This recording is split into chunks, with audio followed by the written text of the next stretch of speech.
Quando se fala em ONG, a gente logo pensa em uma organização não governamental que se dedica à proteção dos animais, à preservação do meio ambiente ou à promoção de atividades culturais, esportivas, ou seja, a gente pensa em coisas boas.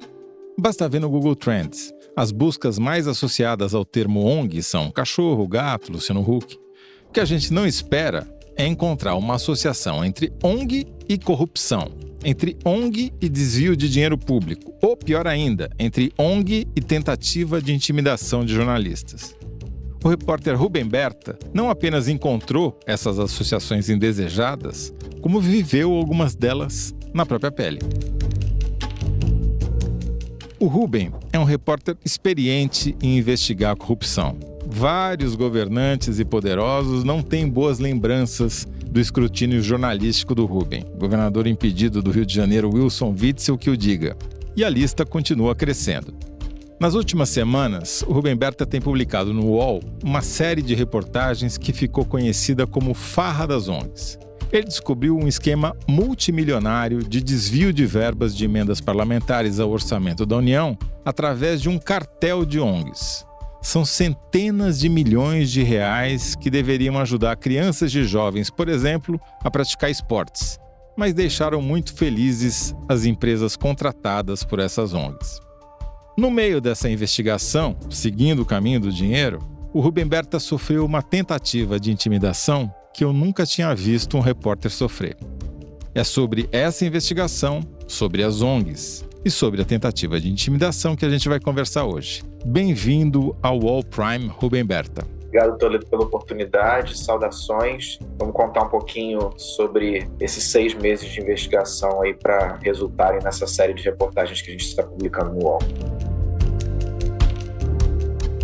Eu sou José Roberto de Toledo e este é o podcast UOL Prime. Toda semana a gente conversa com os melhores repórteres sobre as melhores reportagens do UOL.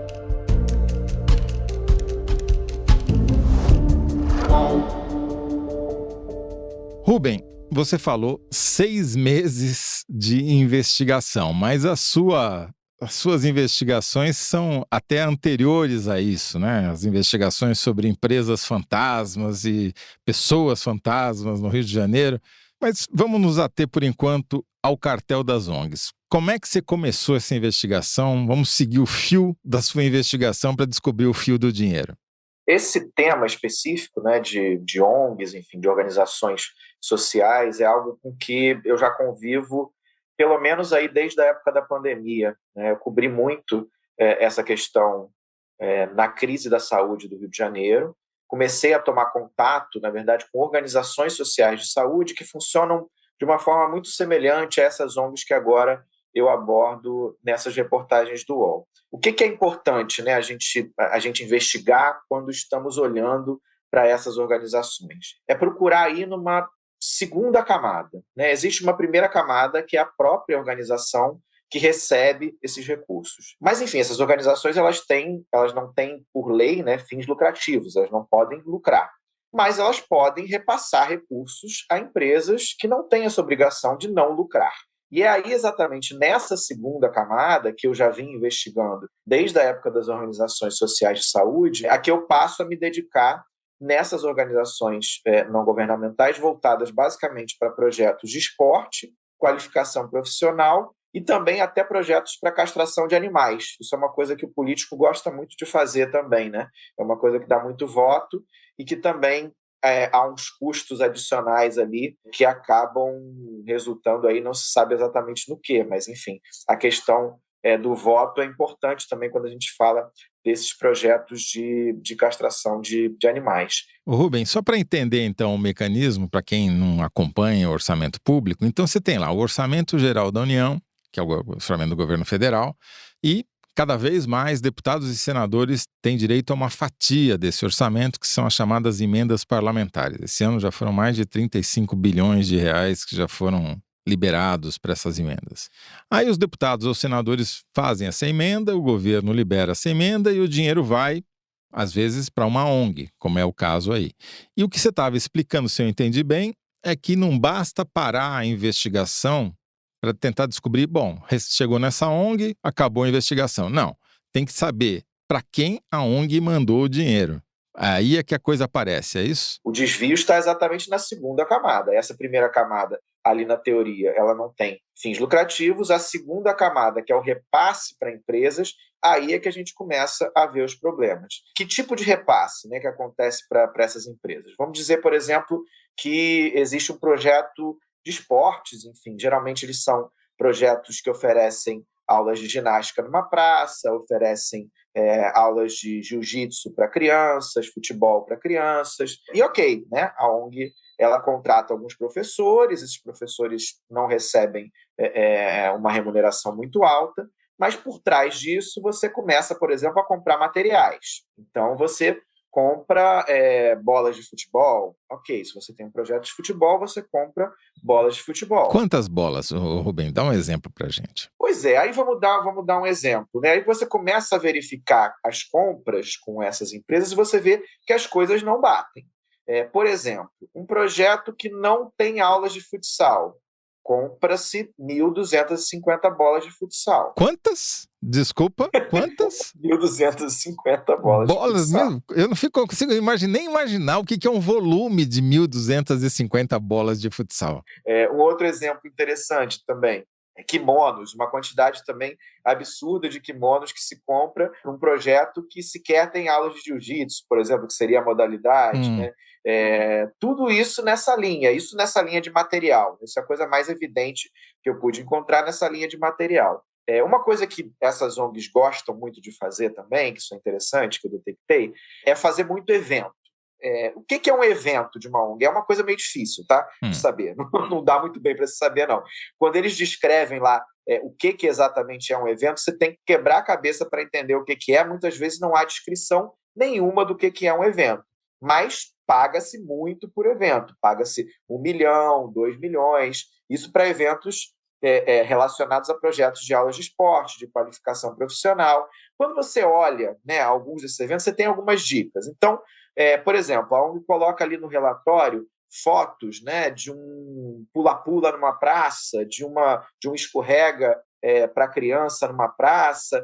Isso ali para ilustrar o que é um evento que essa empresa contratada pela ONG promoveu. Agora você vai olhar quanto custa isso, R$20 mil. Um escorrega? Botar um escorrega numa praça. Entendi. Não está batendo.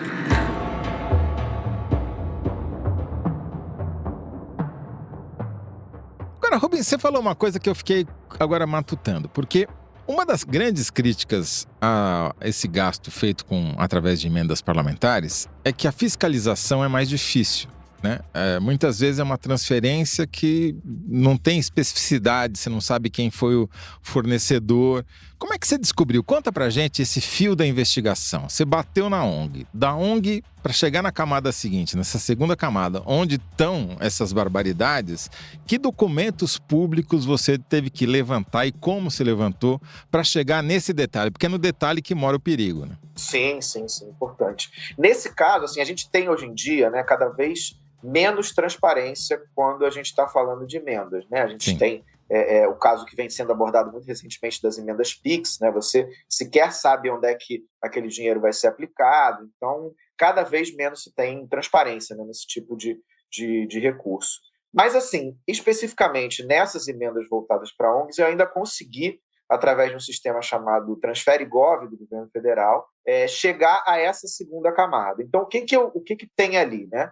Tem que o dinheiro é repassado para as ONGs, mas também tem, por exemplo, as notas fiscais que as empresas contratadas por essas ONGs emitem. E, em alguns casos também, os relatórios finais de prestações de contas que mostram efetivamente, ou pelo menos dão alguma dica, né, sobre o que aquela empresa efetivamente entregou em relação ao que ela foi pago. Então, esse foi o meu trabalho de formiguinha, olhar centenas, talvez milhares de notas fiscais emitidas para essas empresas, e a partir dali, fazendo comparações com o que elas efetivamente entregaram, a gente conseguiu constatar bastante, fortes indícios de desvio de recursos. Quer dizer, esse é que eu acho que é o grande mérito. Porque a gente fala em 6 meses de investigação, tem investigações e investigações que dá para fazer em 6 meses, né? Umas melhores e outras piores. Agora, você examinar nota fiscal por nota fiscal para saber o que a ONG comprou, de quem ela comprou, quanto ela pagou e quanto foi entregue, é que faz a diferença, né? Exatamente. Isso aí também se soma depois a um futuro trabalho de campo, né? Que a gente vai Sim. aí analisar as próprias empresas, quem são os donos dessas empresas, tudo isso se soma para a gente chegar a esse trabalho final. Então vamos escolhe um exemplo de algum caso que você acha especialmente interessante, estapafúrdio ou perigoso, para a gente entender passo a passo como foi a sua investigação, por favor. Olha, eu gosto muito do caso da empresa do Peixeiro. Eu acho que esse é um caso muito emblemático, assim, né? Eu fui começando, então, a analisar, né, essas empresas uma a uma, e aí cheguei a algumas empresas que são criadas assim do dia para a noite. Você não consegue entender como é que uma empresa é criada num mês, e aí no dia seguinte ela já está recebendo 1 milhão, já está recebendo 1,5 milhão.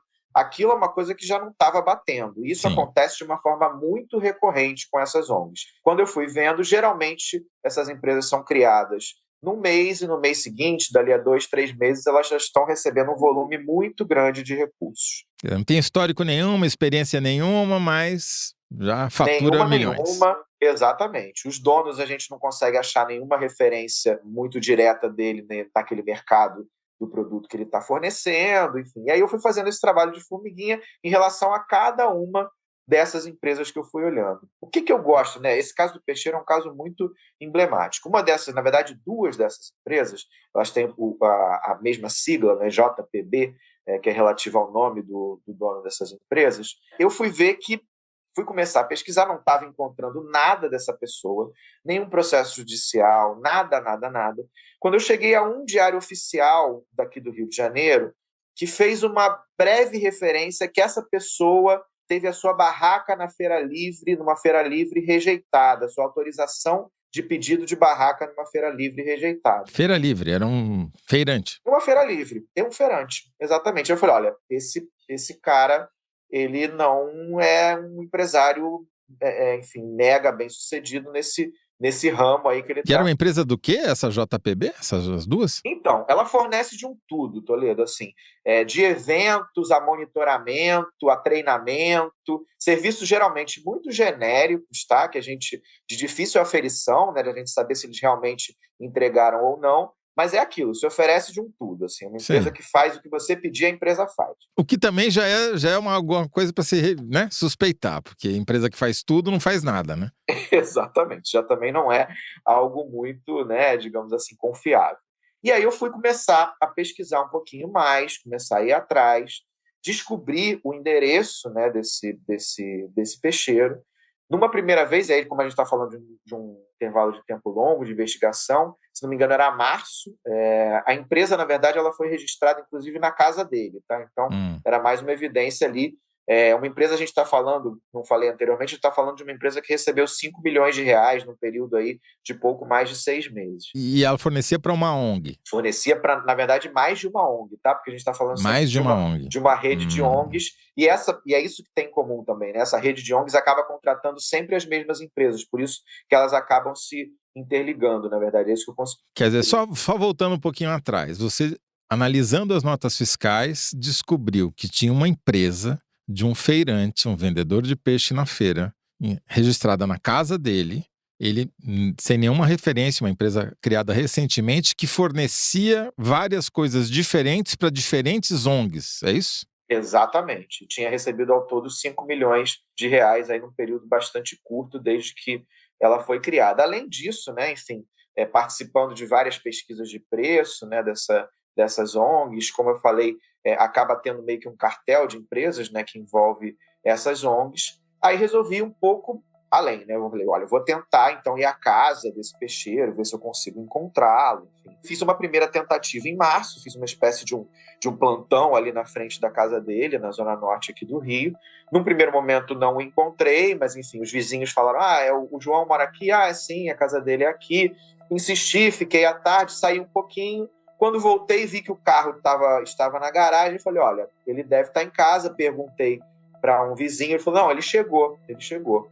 Ok, bati a campainha, e aí naquele momento me atendeu uma mulher, que até então eu não sabia quem era essa mulher, e ela me disse, eu perguntei, olha, e o João? Ele falou, não, o João não está em casa agora, ele está trabalhando e tal, enfim. Aí eu falei, mas ele é peixeiro mesmo? Ele falou, é. Mas eu falei, olha, ele ao mesmo tempo, ele é dono de empresas aí que receberam 5 milhões de reais. Ela falou, não, mas ele consegue conciliar tudo, os 2 serviços, não tem problema nenhum. Inclusive, ele vai na feira de manhã, depois vai na empresa à tarde. Eu falei, é.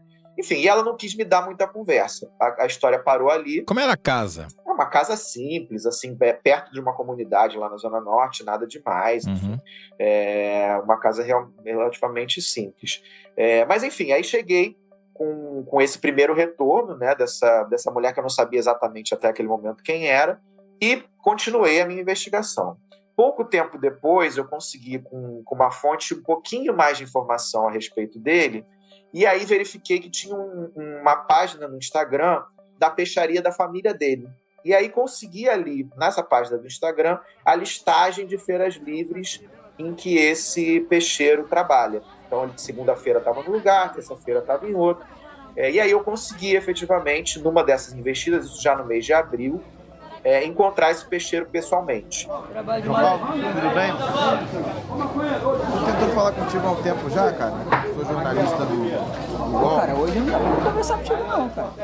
Pois é. Ele ficou um pouco desconcertado, enfim. Eu falei, olha, estou aqui novamente, queria saber um pouco mais sobre o seu trabalho nas empresas, enfim, né? Porque enfim, o senhor está aqui agora trabalhando na feira, como é que o senhor concilia? Aí ele falou, não, eu também sou empresário, eu tenho galpões, e agora, inclusive, a minha empresa está funcionando numa sede num condomínio comercial na Barra da Tijuca, e vai ter uma pessoa lá, um representante meu, que vai te encontrar lá e vai conversar com você. Eu não posso falar agora, porque eu estou enrolado aqui, né, vendendo e tal, mas uma pessoa vai lá falar com você. Mas quem é que responde pela empresa? Oi? Quem é que responde pela empresa? Sou eu mesmo, mas aí tem o pessoal que tá trabalhando pra mim. Eu também vou pra lá também daqui a pouco. Entendeu? Eu saí daqui e vou pra lá. Eu tenho também esse trabalho aqui de empresa. Acho que tu chegou até aí lá Eu cheguei aí. lá na Câmara dos Deputados lá, na Câmara Municipal. Aí tem esse negócio de feira, tem outro negócio, tem um galpão também, tem um monte de bagulho. Aí tu pode ir lá, tem representante lá que vai te receber bem lá. Mas aí, Valeu? beleza, eu vou pra lá então. Valeu, meu irmão. Obrigado, tá? E aí ele me deu o endereço de uma sala comercial. O detalhe, né? Depois que eu fui à casa dele, eles mudaram o endereço da empresa, tá? Aí colocaram o endereço de uma sala comercial. Coincidência, né, Rubem? Você Coincidência, foi lá e eles, por acaso, resolveram sair da Zona Norte do Rio, foram para a Zona Oeste, né? Muitos quilômetros de distância. Exatamente. E alugaram uma sala, que seria a sala onde algum representante dele iria me receber. Chegando lá, bati, nada, ninguém me atendeu. Fui novamente, enfim, algumas horas depois, ninguém me atendeu de novo. Quer dizer, efetivamente não consegui encontrar nenhum representante que ele disse, né, que na verdade me receberia. Depois, tentei ainda contato com a empresa através de telefone, de e-mail, para ver se algum representante que fosse, algum advogado, respondesse, mas nada, ninguém me respondeu. E aí tem um fato interessante que eu só fui descobrir lá no fim da apuração, checando documentos da junta comercial, me bateu ali uma visão momentânea e eu consegui verificar, na verdade, quem era aquela mulher que tinha me recebido lá atrás, na casa dele. Sim. E era uma pessoa muito ligada a esse esquema.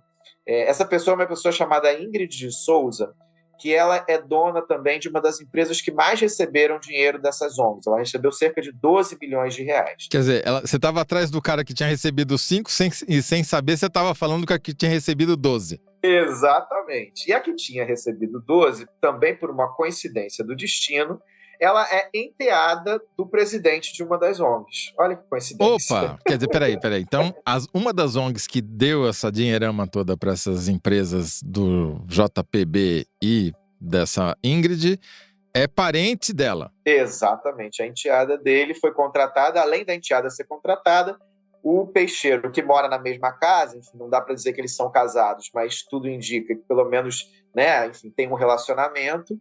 Ele também recebeu aí do dia para a noite mais de 5 milhões de reais. Quer dizer, aquele endereço recebeu 17 milhões de reais, é isso? Exatamente. Até mudar, né? Até você aparecer na história e eles terem que mudar. Exatamente. Até acontecer mais uma dessas operações abafa que aconteceram aí ao longo desses 6 meses de apuração. Eles vão tentando esconder as coisas da forma que podem, né? Mas, enfim, na verdade o estrago já está feito, né?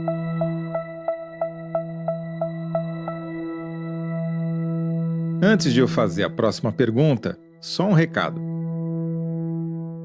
Opa, Thaís. Salve, salve, Toledo. Aqui no podcast A Hora, a gente traz os principais fatos da semana com apurações exclusivas, dados, análise e muito bom humor. Thaís Bilenque, curto e grosso, que raios está acontecendo na Venezuela? A Venezuela realizou eleições nesse domingo passado e o Nicolás Maduro, que é o mandatário do país, se declarou vitorioso.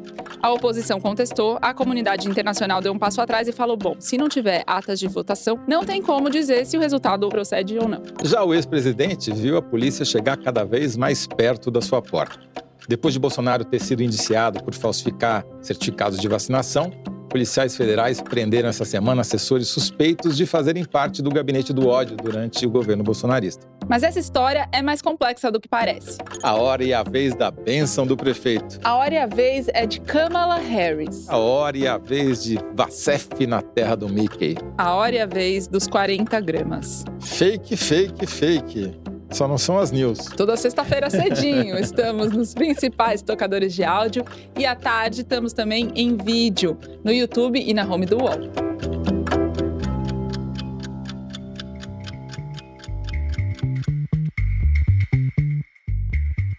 Rubem, você falou Operação Abafa e a gente vai caminhar logo para as tentativas de intimidação. Mas antes, vamos fazer uma parada aqui para entender o seguinte. Quer dizer, o esquema, pelo que você está descrevendo através desse ótimo exemplo, a ONG recebe a emenda parlamentar, recebe o dinheiro, contrata empresas que foram criadas outro dia, ontem ou anteontem, por pessoas próximas aos responsáveis pela ONG, para fornecer o quê, em que quantidade, serviços que são efetivamente prestados, não são? Qual que é o padrão? O que você descobriu investigando essas centenas ou milhares de notas fiscais? O padrão é exatamente esse, assim, né? O grande foco, como eu falei, assim, talvez o maior gasto que eu identifiquei dentre esses serviços que são oferecidos são esses gastos com eventos, que são uma coisa muito difícil de você fiscalizar ali na ponta, enfim, nos relatórios de prestações de contas, eles colocam algumas fotos ilustrativas, mas assim, nenhum fiscal vai efetivamente, no momento do evento, ver se aquele evento está ou não acontecendo, enfim, isso não acontece. E aí, só fazendo um adendo, né, na verdade, são alguns órgãos que tocam esses projetos e que deveriam acompanhar, fiscalizar, especialmente a Universidade Federal do Estado do Rio de Janeiro, que é a Unirio, e o Ministério do Esporte. Mas aí a fiscalização ela é muito precária, ela depende muito do que a própria ONG passa de informação, e essa informação, na grande maioria das vezes, não é uma informação completa, né? Então você não consegue efetivamente verificar. Agora, tem umas pistas, por exemplo, nessa questão dos eventos, que deixaram para mim muito claro que esses eventos foram pagos para além do que deveriam, que eram, por exemplo, assim, a ONG pagava um mês antes do projeto começar, pelos eventos que só iam acontecer, teoricamente, a gente não sabe nem se aconteceram, dali a 1-2 meses. Assim, pagamento antecipado não existe, né? Você não paga para uma coisa que você só vai receber dali a 1-2 meses. Dinheiro público, em geral, é sobre obra e serviço já prestado, não sobre aquilo que talvez um dia, quem sabe, vai chegar lá, né? Exatamente, isso aí contraria toda a jurisprudência do TCU, enfim, você, com exceções raríssimas em que você obtenha descontos relevantes, o que não é o caso, você até pode fazer pagamentos antecipados. E existem outros casos muito descarados mesmo. Assim, eu cheguei a pegar um relatório de prestação de contas, para se ter uma ideia, uma ONG pagou 225 seminários sobre temas relacionados a esporte. Então, ali na nota fiscal, estava lá, 225 seminários pagos. Aí você pega o relatório de prestação de contas da ONG, quantos seminários foram realizados? 8. 8? 8. 225 pagos para 8 feitos. Exatamente. E quanto se gastou nesses 225? 3 milhões de reais. Esse é o nível, né? Quer dizer, então por aí realmente deu para detectar, como eu falei, indícios muito fortes de desvio de recursos.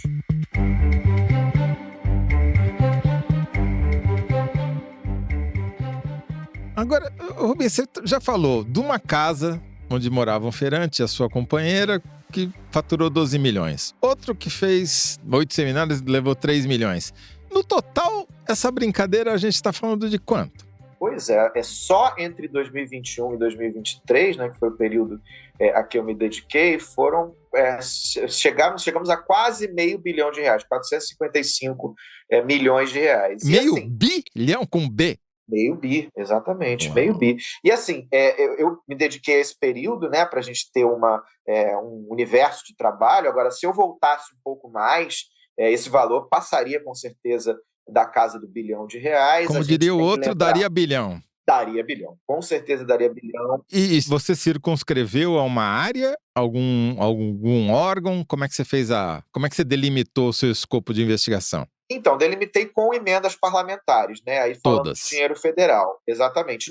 Numa segunda etapa, isso eu ainda pretendo fazer, eu vou me dedicar também à questão de recursos para a Prefeitura do Rio, Governo do Estado, porque essas ONGs também têm um volume muito grande de recursos, principalmente na Prefeitura do Rio e no Governo do Estado do Rio. Existe meio que um mercado das ONGs consolidado no Rio de Janeiro, e ele envolve praticamente ali sempre as mesmas ONGs e as mesmas empresas. Então conta pra gente um pouquinho mais sobre quem está nesse esquema, porque são 513 deputados, 81 senadores. Quantos deles mandaram dinheiro para essas ONGs que contratavam sempre as mesmas empresas e que faturaram aí quase R$500 bilhão? Então, identificados assim diretamente, né, com emendas individuais, né, que a gente chama, são aquelas emendas impositivas, e que o parlamentar ele efetivamente está ali identificado como o autor daquela emenda. Eu identifiquei 33, sendo 32 deputados e um senador, a grande maioria, tá, praticamente todos aqui da bancada do Rio de Janeiro, e um volume muito grande, aí cerca de R$150 milhões, eram da chamada emenda da bancada estadual, né, que é uma espécie de uma emenda coletiva da bancada do Rio de Janeiro, mas que eu pude verificar através ali de ofícios que essas emendas coletivas por trás elas tinham alguns deputados específicos que já estavam mais à frente dessas emendas. Por exemplo? Aparece muito o deputado Sóstenes Cavalcante, tá? Dá uma ficha do Sóstenes Cavalcante pra gente. Pois é, o Sóstenes aí recentemente ele ficou mais conhecido por essa questão de estar à frente aí do PL do aborto, mas ele, no caso dessas emendas para as ONGs, ele é meio que um campeão, assim. Ele aparece, se a gente for somar todas as emendas que são ligadas a ele, tanto as individuais como eventualmente emendas de relator e emendas de bancada, que eu identifiquei que ele está por trás, esses são cerca aí de R$43 milhões que o Sóstenes indicou, né? E aí tem casos muito emblemáticos do Sóstenes, assim, né? Nessa pesquisa que eu fiz. Talvez seja o caso mais flagrante de superfaturamento, um dos mais que eu já encontrei na minha carreira, tá? Assim, toda a sua carreira? Porque é tão evidente. Feito. Exatamente, eu achei uma coisa tão explícita, tão evidente. É um projeto de qualificação profissional, tá? Chamado Projeto Elos, né? O Sóstenes criou meio que uma marca ligada a ele desse Projeto Elos. Ele gosta muito de divulgar isso nas redes sociais, enfim, faz questão de capitalizar politicamente esse Projeto Elos. E aí, nesse Projeto Elos, houve uma compra recente, de 2022 para 2023, de 11.500 camisas, uniformes para os alunos usarem nesse projeto de qualificação profissional.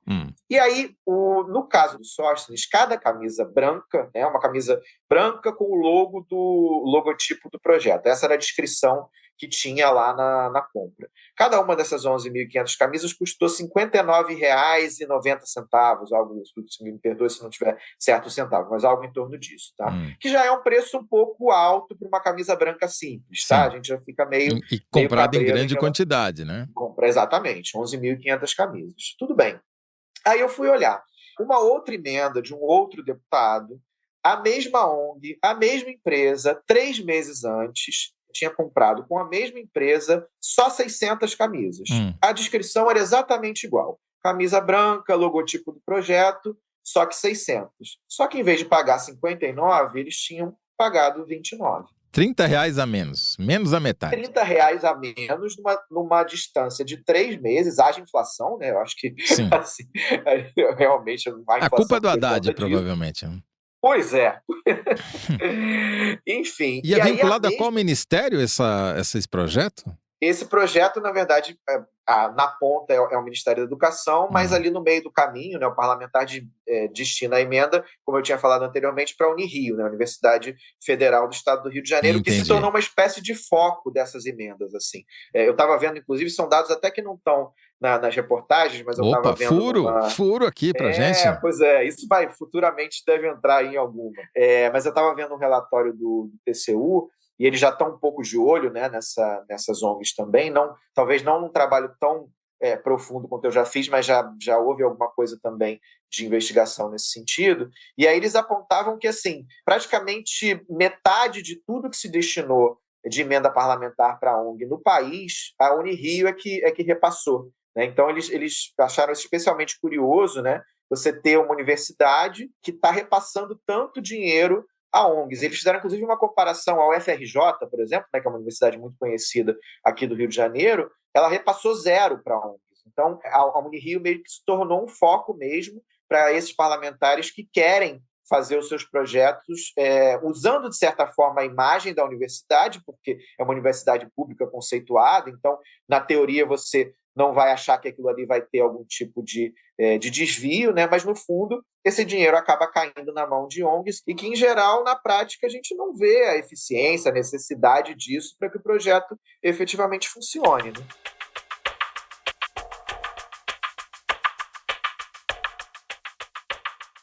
Agora, me conta de 3 empresas que sempre participam dessa pesquisa de preço e qual que é a relação delas com essas ONGs.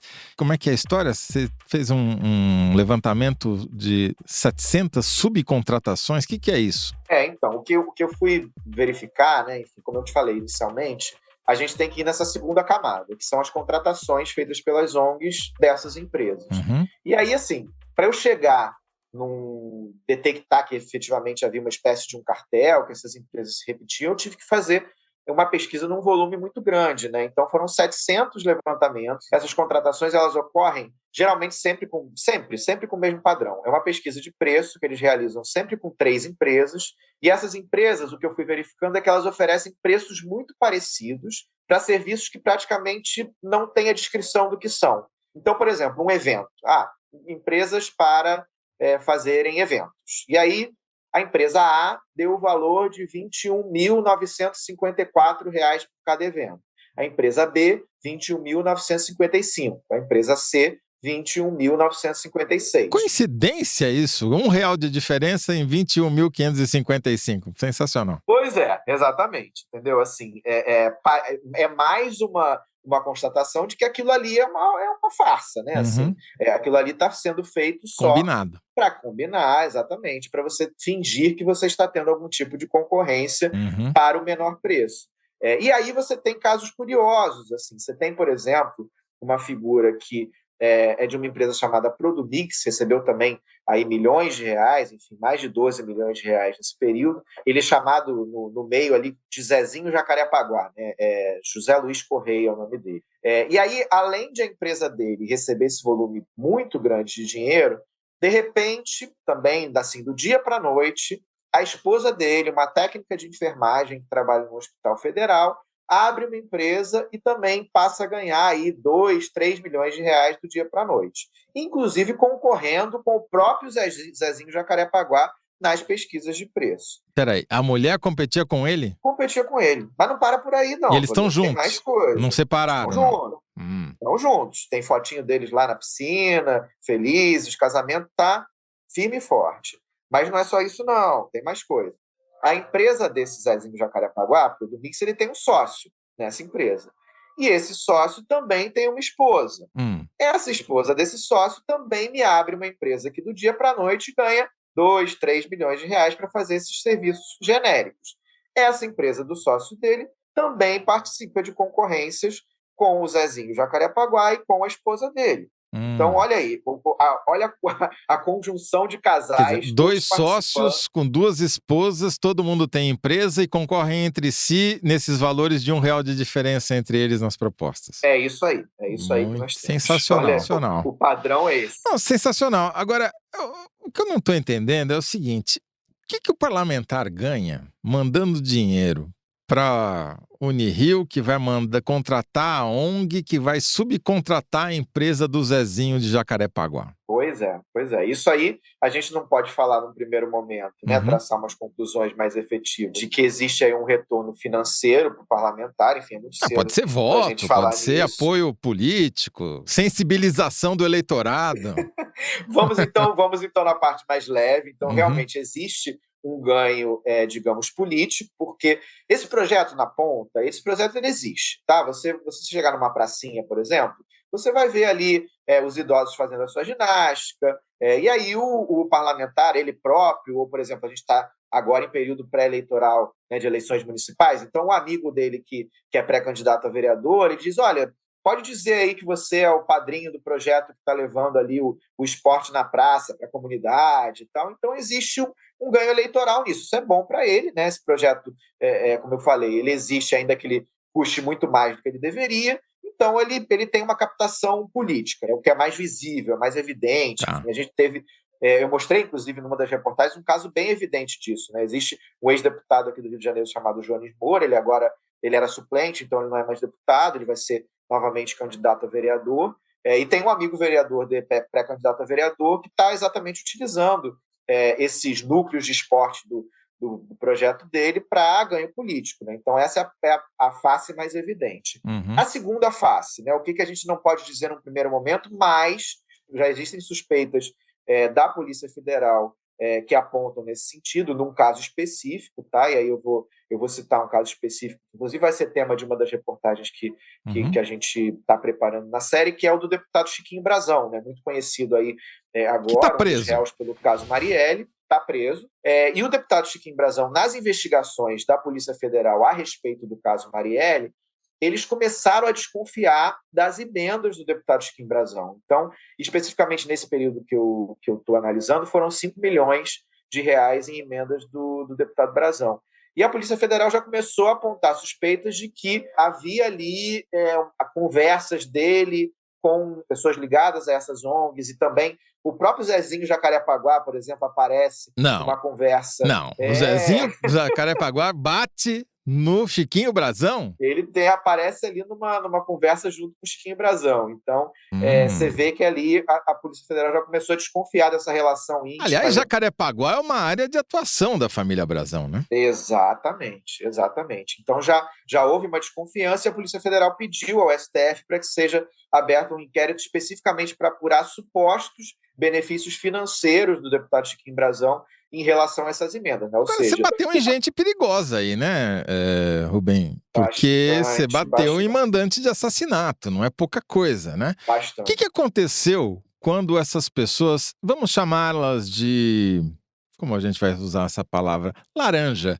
Quando você chegou perto dos laranjas, o que aconteceu? Eles, quando eles perceberam que você começou a ir lá, bater na porta, tocar na campainha, etc., como é que eles reagiram? Então, teve um caso muito emblemático, né? Assim, tem um dos casos que foi um dos temas das primeiras reportagens da série, foi o caso de uma mãe de santo, que é presidente de uma dessas ONGs também, que recebeu milhões e milhões de reais, e uma pessoa muito ligada, eles chamam, entre aspas, de filhas, né, dessa mãe de santo, uma pessoa também que mora numa casa muito humilde, uma mulher que não tem histórico também nenhum de empresária, começou a receber também do dia para a noite milhões e milhões de reais. E eu fui à casa dessa mulher, enfim, para tentar entrevistá-la.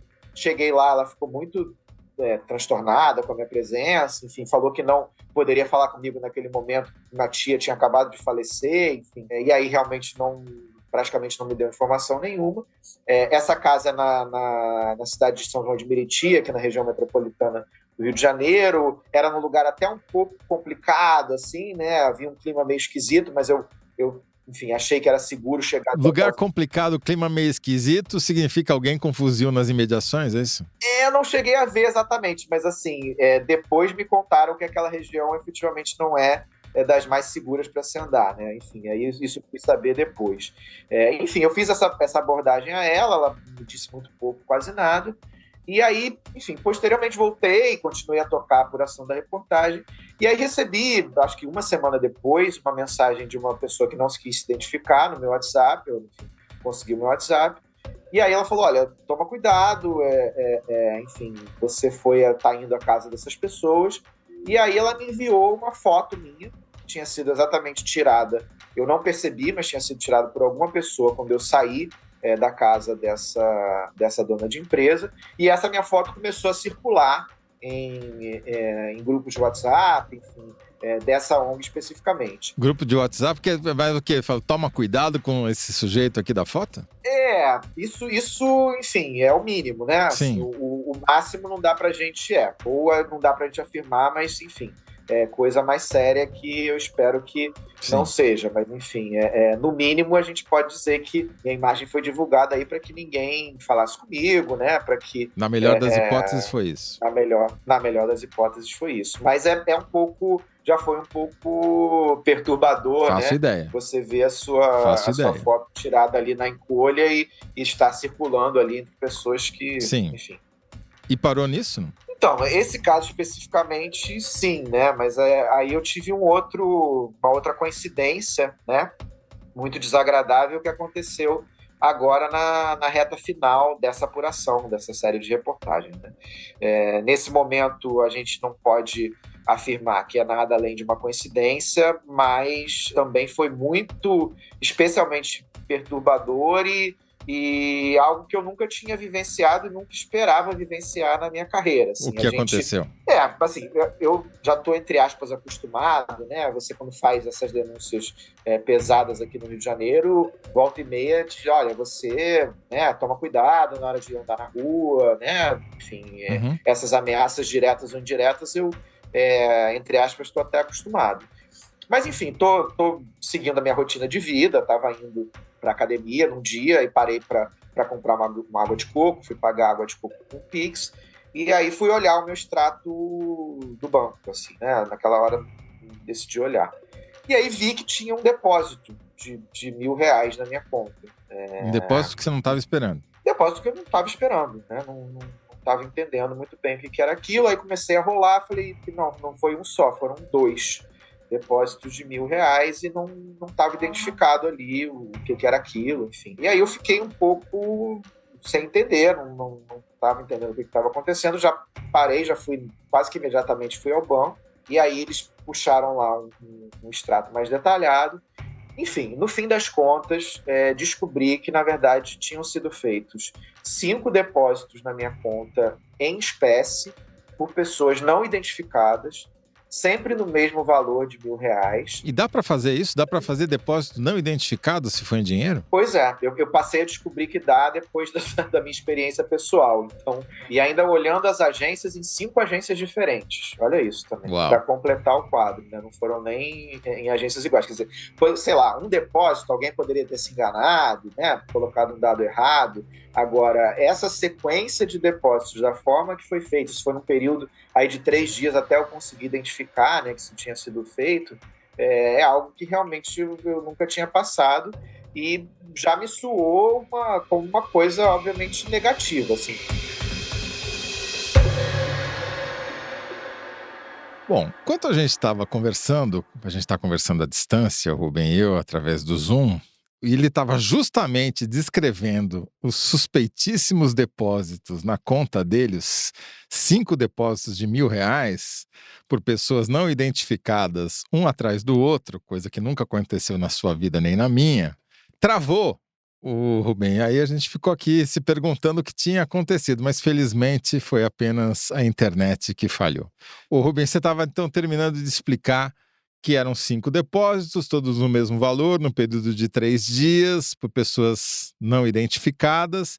E daí, o que você fez? O que você fez com o dinheiro? O que você fez para não receber mais depósito? O que dá para fazer numa situação dessa? Porque eu nunca vi isso acontecer com ninguém, ainda mais com um repórter fazendo investigação. Então, pois é, eu tive que tentar me informar, enfim, pedir até o auxílio do próprio departamento jurídico do UOL, né, para saber exatamente o que eu poderia fazer. A minha primeira reação inicial, né, foi procurar o banco, né, e pedir para que aquilo cessasse, né, isso não poderia continuar, porque sei lá onde é que isso ia parar, né, essa pessoa investiu 5 mil, sei lá quantos que queria investir nessa empreitada. Então eu consegui fazer um bloqueio para que o próprio banco me dê esse retorno. Então esse tipo de depósito na boca do caixa eu limitei a R$1, então enfim, a pessoa teria que fazer 1.000 depósitos de R$1 para continuar fazendo aquilo, então acho que deu certo e não entrou nenhum depósito a mais depois disso. Procurei também o próprio banco responsável para que ele tentasse, para que ele me desse alguma informação a mais sobre quem é esse depositante, mas até agora não tive sucesso. A minha ideia foi tentar, inclusive, imagens de câmeras de segurança, mas não houve retorno positivo em relação a isso. E principalmente para minha prevenção, né, aí por orientação até do jurídico do UOL mesmo, fazer um boletim de ocorrência numa delegacia aqui do Rio, dizendo, olha, eu recebi um dinheiro que não me pertence na minha conta e eu estou comunicando isso aqui a uma autoridade, dizendo que esse dinheiro está separado, que eu não mexi e que eu não sei qual é a origem desse recurso. Rubem, Enfim, eu mas tenho uma sugestão para você. Por que não doar os R$5.000 para a ONG do Zezinho, ou do Peixeiro, ou da Mãe de Santo, né? Pois é. Pior que se eu doasse, eu ainda ia ser responsabilizado por apropriação indébita. Olha aí, eu ia me ferrar. Ah, então tá bom. Então deixa o dinheiro parado lá mesmo, esquece a minha sugestão.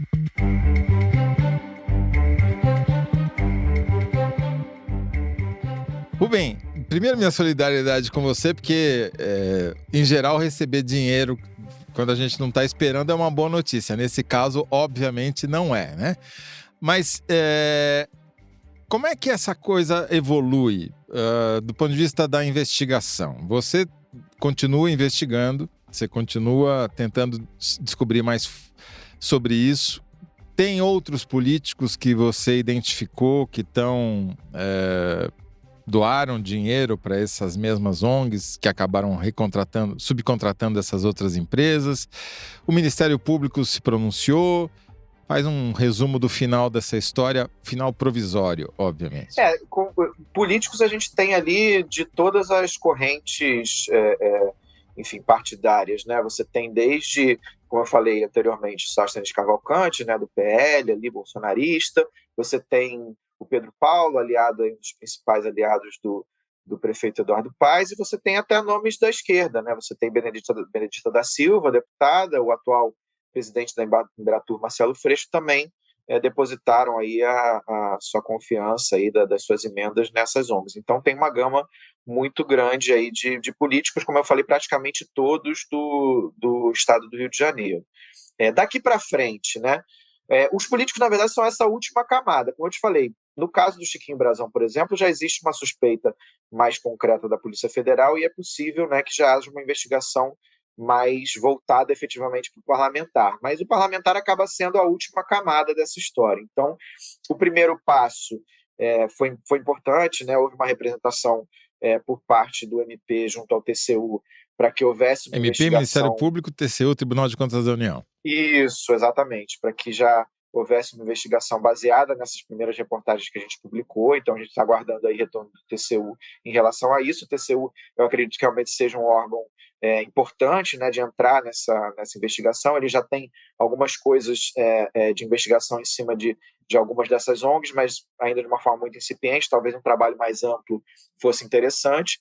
E a partir daí, enfim, do que se concluir, eventualmente pode até haver uma iniciativa própria também do Ministério Público e da Polícia Federal. Assim, a gente fica esperando, são recursos federais, e aí vamos esperar daqui para frente o que pode vir. Mas assim, a gente tem Você chegou a falar com os parlamentares? Falei com os parlamentares e assim, falei para todos, né? Alguns não quiseram responder, mas enfim, foram 33. E em geral eles têm uma mesma justificativa, né? Assim, eles dizem, olha, eu passei o dinheiro, mas eu não sou a pessoa que deve fiscalizar o que aconteceu com esse dinheiro. Eu quero saber se está tendo ginástica na praça, se está tendo o cursinho lá de telemarketing, mas assim, para que empresa repassou, se esse dinheiro foi pago, bem pago ou mal pago, isso não diz respeito a mim, diz respeito ao órgão que controla, seja a Unirio, o Ministério do Esporte, ou depois a CGU, né, a Controladoria Geral da União, o Tribunal de Contas, mas eu, deputado aqui, só estou encarregado de passar o dinheiro, depois os outros que se virem para fiscalizar. Rubem, eu só vou fazer uma observação final aqui. Primeiro, dar os parabéns, porque é uma reportagem raramente a gente vê. É muito difícil fazer essa investigação. Eu mesmo já tentei e já dei com a cara na porta várias vezes. É sensacional que você tenha não só conseguido os documentos na última camada, como você chama, mas mais importante, ter ido pessoalmente até os lugares, ter infelizmente sofrido essas tentativas de intimidação por mensagem, foto, depósito, coisa que eu nunca tinha visto antes. E eu queria dar os parabéns mais uma vez. Muito obrigado, Toledo. É claramente aí uma falta de prioridade. Enfim, a gente vive esse momento, eu acho que é um momento que no país a gente discute muito isso, né? Essa questão das emendas parlamentares talvez seja o tema mais relevante no país. Hoje a gente não consegue ter uma política pública efetiva, um planejamento de política pública se a gente fica ali nessa ponta, né, do parlamentar querendo ganhar o seu voto ali no projetinho. Na melhor das hipóteses. Na melhor das hipóteses, exatamente. Então, realmente é muito grave que isso aconteça. Excelente mesmo, Rubem. E se as pessoas quiserem, espero que queiram, ler as suas reportagens e assistir aos vídeos que você fez, onde elas podem encontrá-los? Então, as reportagens, elas vêm saindo, a primeira reportagem saiu no UOL Prime, né, e as reportagens seguintes estão disponíveis aí para assinantes do UOL, né, e temos também o vídeo que resume aí essa série que está disponível no canal do YouTube do UOL Prime também. Muito obrigado, Rubem Berta, e você já fica convidado, ou melhor, convocado a voltar aqui para contar o final dessa história quando houver. Muito obrigado, Toledo, a todos os ouvintes. Valeu.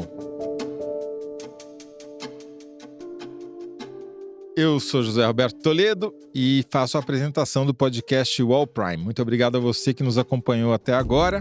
Conversei hoje com o repórter do UOL, o Rubem Berta. O roteiro é da Helena Dias. A captação é do João Pedro Pinheiro. O desenho de som é do João Pedro Pinheiro.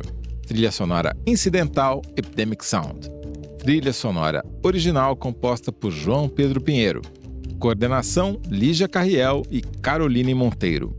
O podcast é um produto do UOL Prime e o Diego Assis é o gerente-geral de reportagens especiais. A supervisão é do Murilo Garavello, diretor de conteúdo do UOL. Até a semana que vem. Wow.